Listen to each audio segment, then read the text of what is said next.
how would you structure a competitive class differently than a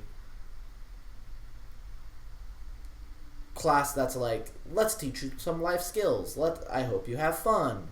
Here's what debate is, right? If you were like taking people and trying to get them from point A to B, and B is the best debaters they can be, how would you structure that class differently? How would you work with them differently?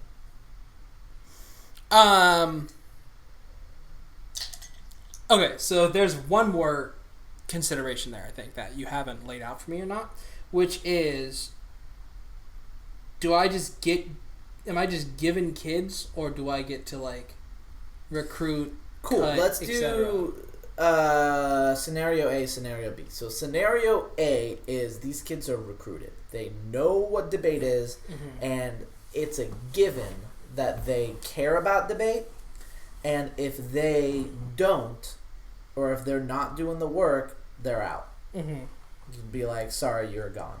I would set it up. So in other words, this is a scenario in which they are giving you everything they can, and the only limiting factor is how effective your coaching is.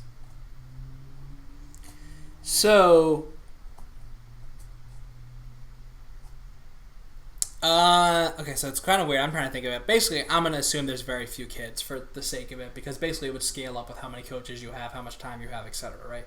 So let's assume for now that I have 2 teams, or whatever, or even 4 teams, doesn't matter, Sure, right? Some small number, 8 kids, right?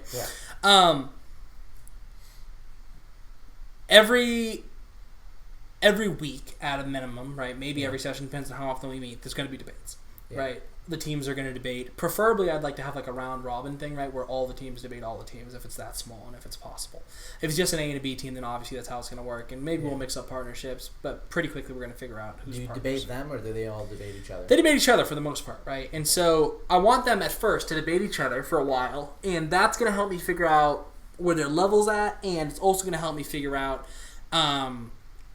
who to partner who with, and it's going to help me figure out what they need to work on. Because I think that once I've identified the weaknesses in terms of what people need to work on, or what our wheelhouse needs to be, et cetera, et cetera, et cetera, then that's when I start having debates where I'm in them at times, right? Or where I start doing what we started doing in Pacific and being like, you are not allowed to read T. You are not allowed to read counterplan. You must read a counterplan. You must do this, right? Whatever, blah, blah, blah, blah, blah. And the debate, the debates are now a minute shorter. The rebuttal's a minute longer, whatever. Like, work on those skill work, but still have them do debates. Yeah. Secondarily, you have to come to office hours. Absolutely. There has to be... Well, so let's separate this out. How long is the meeting? And how often is the meeting? How often is the meeting? The main meeting. I think that...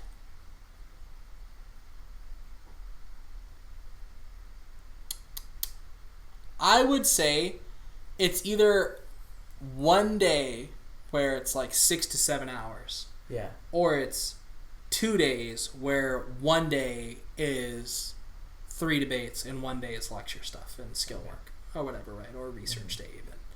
Yeah. The way I would like, if I was at, so Pacific, basically what we have now is Tuesday is like homework / research day. Have you gotten your file in, right? And there'll be assignments. Let me just walk through how we do Pacific. That's basically how I do it, right?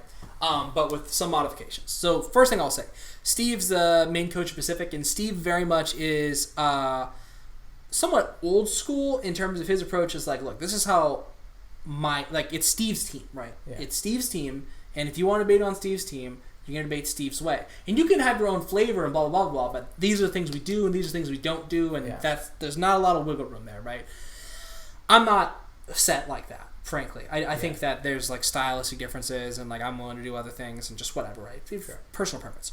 So, every single Tuesday, first Tuesday of the week, we come in, right?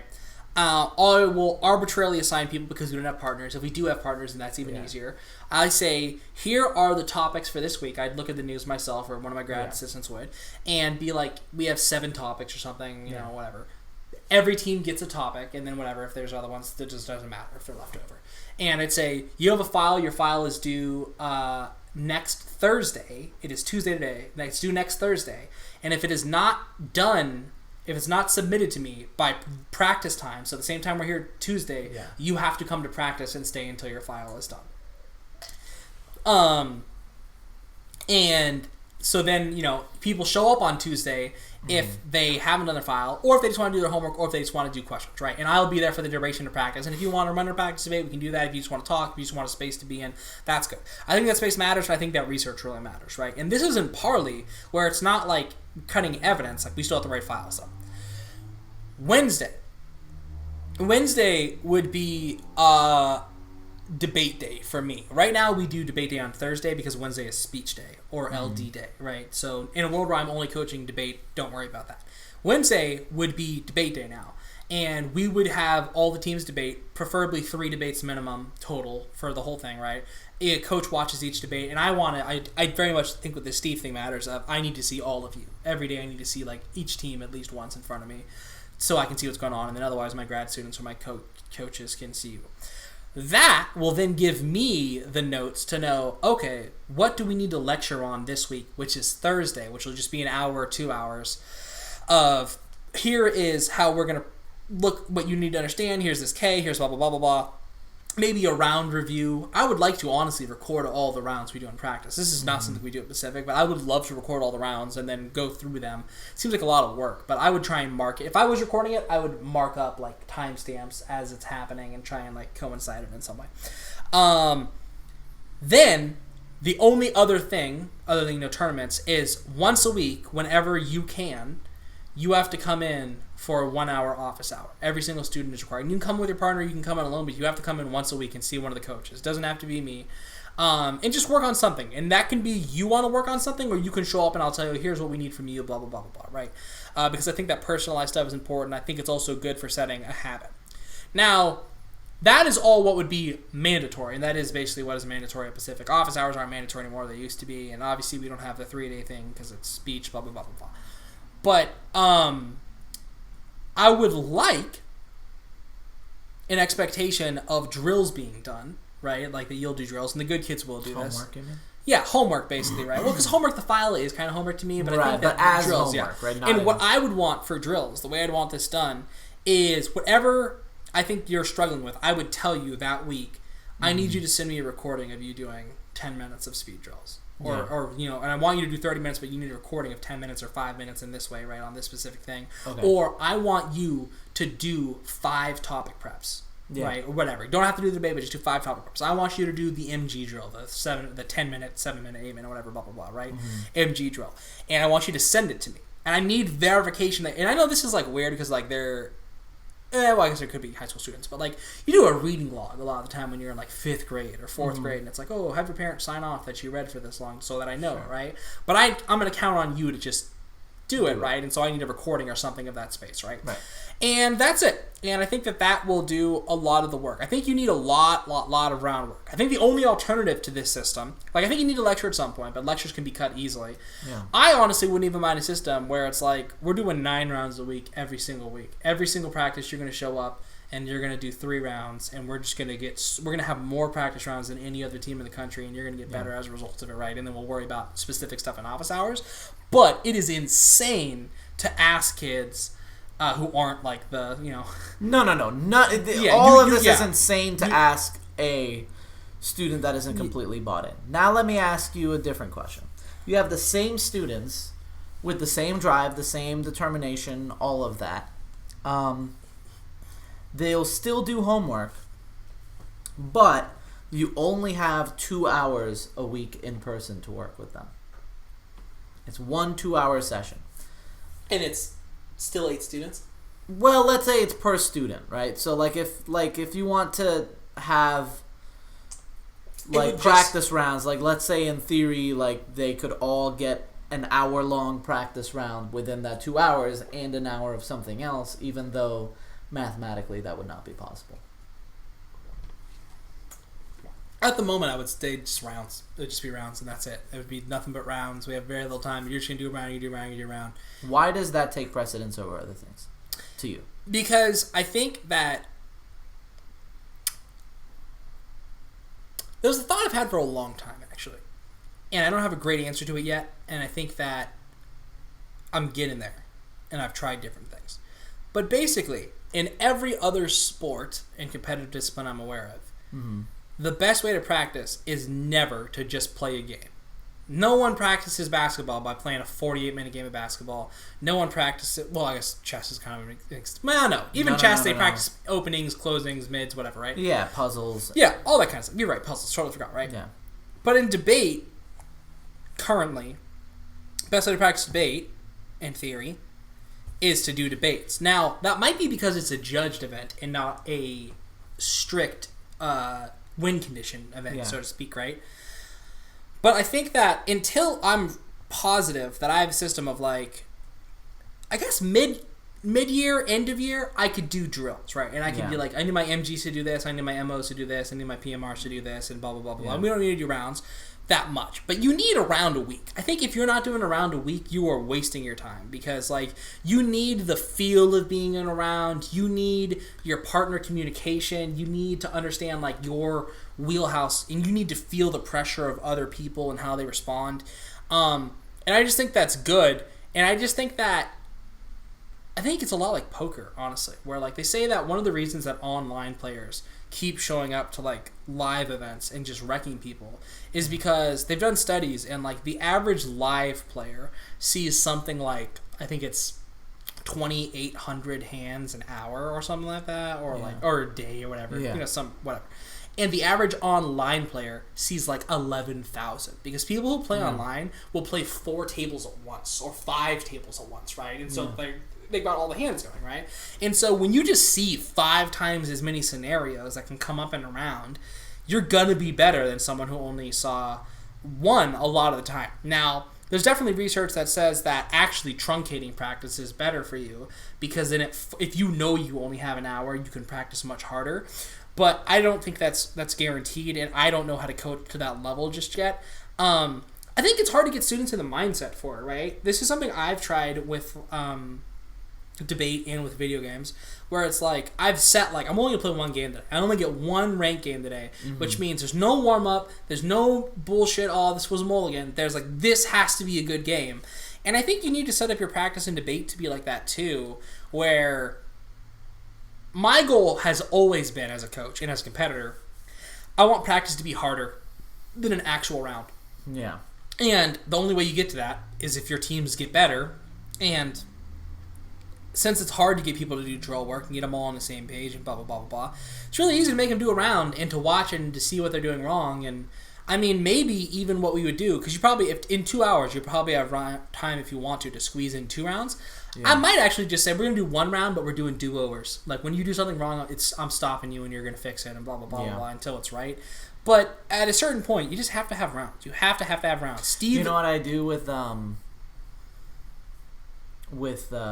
DVC kids near the end of the year? Like once I have a team, I'm like, all right, I have a team. They're not gonna quit on me.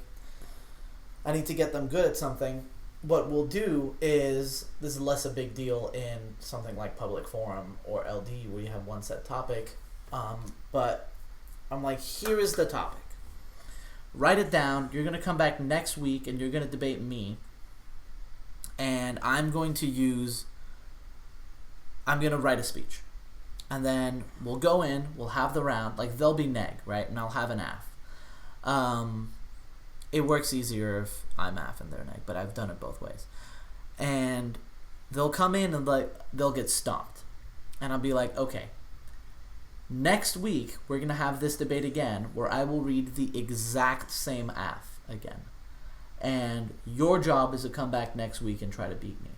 And then they'll get stomped again. But that's why I think policy and LD are so good, because that's exactly what the event is. Right. And then the week after that. And so just gradually you get as many tries as it takes for the debate to be close. And it's also fun for me because it makes debate hard again. By the 5th time, especially in something like Parley where like research is like huge, if they're like researching against your research and have indicts of your authors and whatever, it gets a lot harder, right? But you just have to then win the impact calculus. So you have to then like, oh, you thought you were a genius for having the counter plan? Like now here's the perm, right? So forcing them to butt heads with something until they improve is really useful. And they will be like, can we please do a different topic? And your answer has to be no. You're not allowed to debate anything ever again until you win this debate. And it ends up having a huge impact, and it helps if the person doing this exercise with them is good at debate, is adaptable to a lot of the things that they can come up with. But it also helps if the topic that you've picked is good, like it has a wide variety of impacts that they're going to be talking about later, and if it also is something that's likely to come up. Maybe it's a real topic, or maybe it's a parley topic that you expect to come up. And what that does is all the stuff that they're doing well, they're going to just repeat over and over again without having to think about it, because it'll get ingrained, right? You don't let them practice just the part that it's different from a do-over, right? Where it's different. They're not just doing the part they need to improve.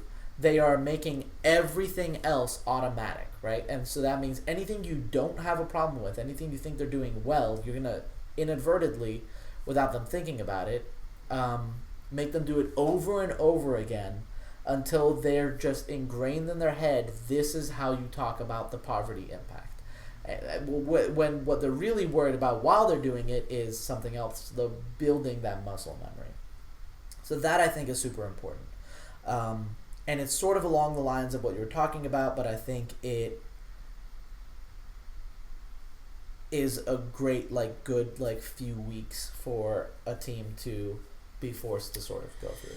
Steve, every year for Nationals, has the kids, I can't remember if it's 15 or 16, but we have a week for Nationals where it's spring break, but you got to come in all day. I'm going to write all the cases, but it's just going to be, you have to do 16 debates, because to win the national championship, you have to win 16 debates basically in a row. Yeah. And so we're you have to get in the rounds. You just have to have in that in rounds. And the thing is, for the kids, that'd normally be 5 weeks of practice, right? That you're getting in terms of those rounds. And the kids usually make big gains. And we've had before, actually, students from other schools, when we were going to do a hybrid or something like that, come in. And they, one of them literally told me, they were just I literally haven't done this many practice rounds this entire year at school. Yeah. At my school, whatever, right? We mostly do lecture stuff. And I'm oh, that's cool, there's differences or whatever. But, it makes a big difference. You start figuring out things. I just think that, especially in partner format, you have to do the rounds. You have to do the rounds. Yeah. You have to know how to work with your partner, and have to know who's responsible for what, and have to know how to prep, and have to know... But the problem that a lot of teams face with that is when it's a public forum topic and you have a debate tournament in 3 weeks, you're going to wait until the morning of that tournament to have a finished case. And so they just can't get that many practices in. It's insane. It's insane. So they will just... Ideally, you get your case written in 3 days and you spend 3 weeks practicing it over and over and over again. And the teams that are doing the best, you can tell that's what happened. You see these kids reading their LD cases, locking eyes with the judge the entire time. The case is basically memorized. They don't even have to look at their laptop. But kids just don't realize how important that is, and frankly, I think they need to be forced how to do it, because they'll have so much anxiety about what if they lose that they'll try to make this case perfect. But with writing, for example, screenplays or whatever, the idea is you just have to accept that your first draft is going to be bad. You're not going to crack it. You're not going to spend so much time thinking about it. There's just too much. There's too much stuff for your brain to do well at the same time. So you do one draft that's complete shit, and then you do another draft where you make this aspect of it good, and you focus on that aspect. And the next time, now let me fix the dialogue. Now let me do this. Whoops, the whole thing's bad now. Let me go back and do whatever. And that's what you need to. You just need to have as many iterations of this case as possible. And the only way that you build upon it and get a better iteration is by practicing it. And it's huge and it's important, and I think people are afraid of failure, so they try to stave off losing even a practice round for as long as possible. So here's what I would wrap up what we were just talking about with the experience. You have the perfect students, and what is your job as a coach? Your job as a coach, as far as I'm concerned, is to make them struggle and lose as much as possible. Then the question becomes, okay, what do you do if you don't quite have that? If you have students that are medium committed and blah, blah, blah, and they're more in it for the life skills, and we talked a little bit before that, and maybe if this is, maybe that'll be a separate video, maybe I'll edit it in here, but maybe I'll just summarize it. And the point of that is that you're not concerned with the meta of any format. You're not concerned with what's strategically successful. You identify what skills you want to teach them, and then you just get them doing it a lot until those skills are ingrained. So it's similar, but it's more about like whether or not you're doing this thing rather than you're building the strengths rather than fixing the weaknesses. Sure. And then with a beginner class, or a class where people might not necessarily want to be there, or their competitive success isn't important or is not a priority, it's more about whether or not they have fun, then I would focus much, much more on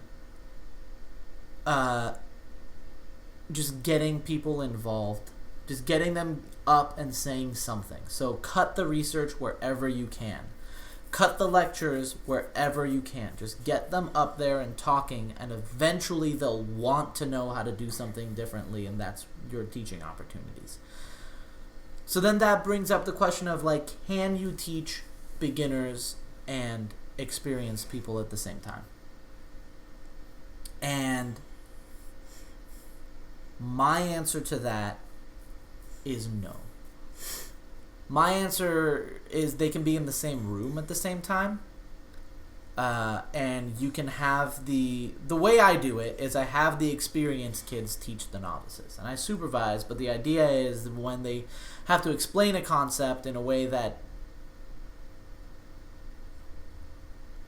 if the way they're thinking about the issue doesn't make sense to somebody else, they have to rethink it, and that sort of broadens their perspective on it, and it helps them understand the issue better. But they don't learn at the same time, and even like the sort of lecture, now I really understand what a link is. Like, that doesn't matter as much as when you go into a round, how do you feel? And I think the only way to get better at how you feel going into a round is just do a shit ton of rounds. Yeah, you gotta do rounds. How do you balance having higher level debaters and lower level debaters in the same classroom? I mean, we just make sure that when we start out, new kid, it's always, hey, new kid, gotta go watch this round. Right? Or like, we'll talk to them for a while about what debate's like, and then we'll be like, cool, so now go watch these people compete, see how it is, right? And that's usually a gauging interest thing and being like, okay, do you like it? Because if you don't like this is where you're headed, get the fuck out. Right, because if the point is for them to eventually be competitive, it's like, well, eventually you have to do this to be competitive. Yeah. So then we start having them do rounds, and we need to match the pairings, and so we're like, cool, let's put bad team with bad team.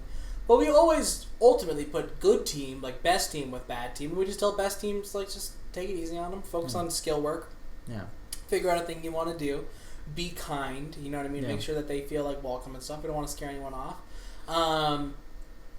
And, we'll limit them. Me and Jen, who's one of my fellow graduate assistants, she would have to tell one of our students all the time when they were debating new kids, be like, you're not allowed to spread. Pretend you're in front of Hal Sanford. That's it. You're in front of Hal Sanford for this round. You're going to lose this round if you go fast like that again. I'm just going to stop listening, right? You don't waste because you got to accommodate the kids a little bit. And then you got to push them more and more and more and see how comfortable they are. And once it seems like they're going to stick around, then you got to start really putting the pressure on them and making it harder and blah, blah, blah until they start coming along.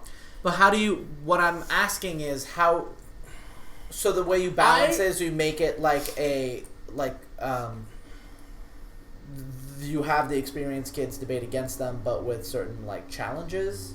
Yeah, basically, you're like limits, right? And that's how you basically. I don't want to waste my experienced kids' time. Yeah. And the only way I can do that is by being like, well, that means you have to work on this skill or contextualize this thing or blah, blah, blah, blah, blah. You're only allowed to do this or your speeches are short or whatever it is, right? And we just do that. And that's about it. Like, we don't do anything special for new students in particular, right? And we'll tell them, hey, come to office hours. Come to more office hours. We'll see you there. We can work on stuff if you have any questions or whatnot. But they got to get to tournaments. They got to get into rounds. And they're going to be bad for a while. Like, you're going to be bad for a year. You just are. Like, you're going to be bad and get your head kicked in and be the worst team, blah, blah, blah, blah, blah. And if you want it, then you'll get better. And that's it, as far as I was concerned. And seemingly as far as Steve's concerned. It's way too hot for me to keep going. Yeah, I'm good. Let's call it.